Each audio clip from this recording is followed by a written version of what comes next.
The people behind Nikki Haley are pro-amnesty. They're pro-China. They're pro-open borders. You know, she wants open borders. Don't kid yourself. Pro-war, and they're pro-Biden because those are the people that are sending them. Biden people are coming in. They have Biden stuff, and they're coming in to register and to vote in your primary. It is crazy. You got to get that changed. We're going to take it. If we weren't popular, how do you win? Where everybody's allowed basically to come and vote. The enemy, which let's say in this case, until it's over, because you know the whole country is going to unify by its success. When we're successful, the country is going to be unified. We are going to unify our country through success. But right now, we don't want Democrats voting in the Republican primary, Sununu. Sununu ought to do that instead of walking around with Nikki Haley and her polls go down every day.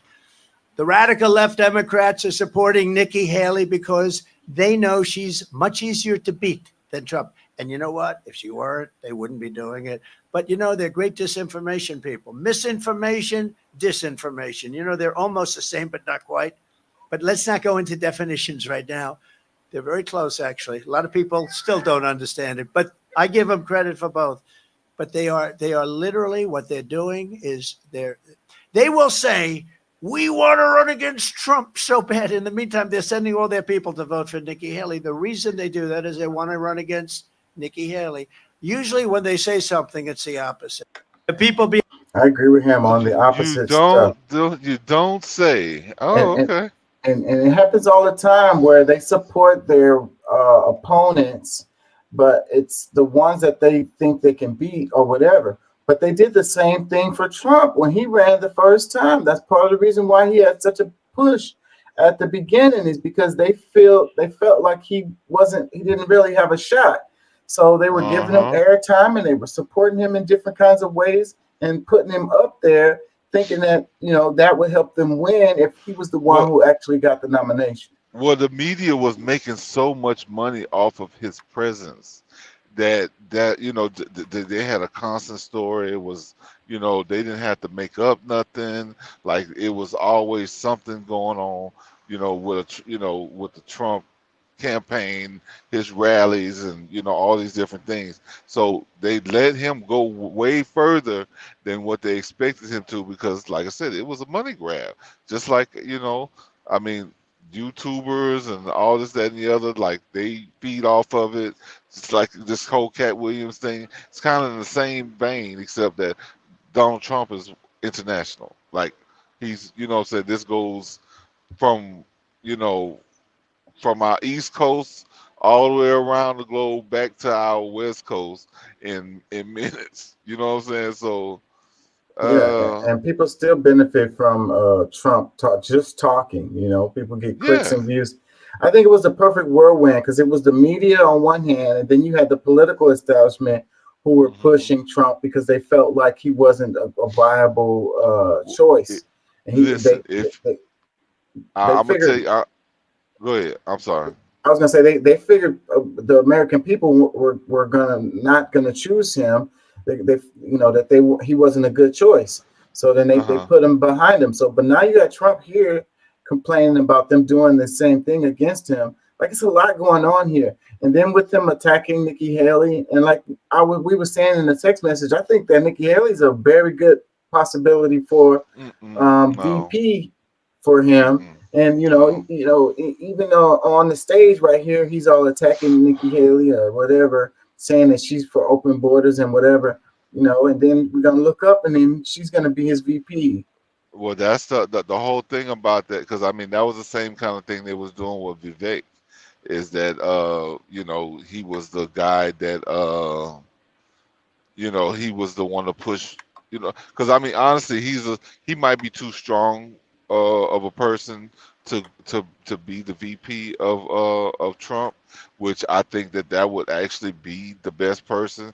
And if Nikki Haley does become his running mate, um, you might as well just really hang it up because she was placed there by the RNC, the establishment. They're gonna be because I mean the same Pence wasn't Trump's first choice.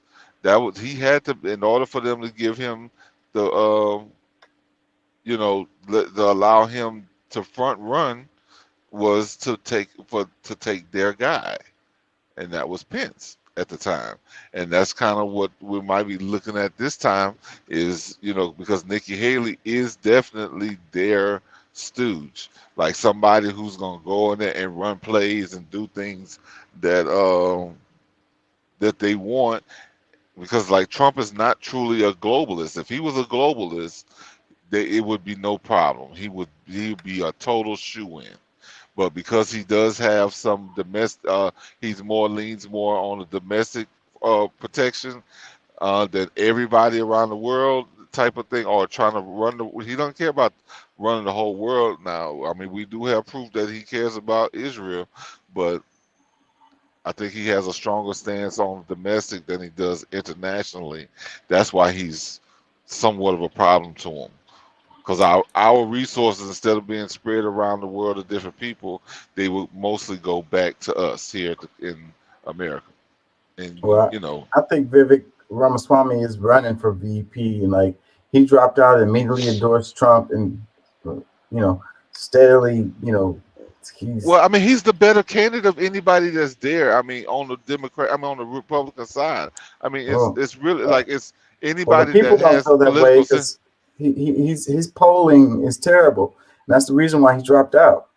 No, I mean his all right, because he like a lot of people I don't think his polling, some of those polls I don't think were accurate, but because especially I mean Well, the maybe in votes came Iowa it out, was and okay. yeah, the Iowa votes came out, and he was like 1% of the vote or some shit. Like I think 2%, some shit like that. Like Well, I that's mean he's had a strong support for Trump, and maybe because I'm gonna tell you, I mean if that is the case, it was genius in order for him to run this way for people to get a chance to know him, so he's not just somebody out of the blue that nobody knows. Like the world has had like a whole year to get to know him, of what he believes in and all this that and the other. So I mean, it would definitely be a genius way to promote himself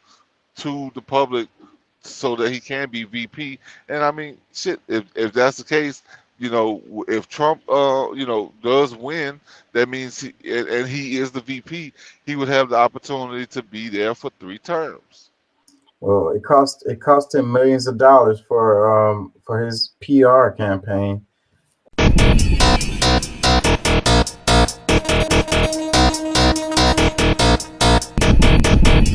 In California, unanimous staff of the Los Angeles Times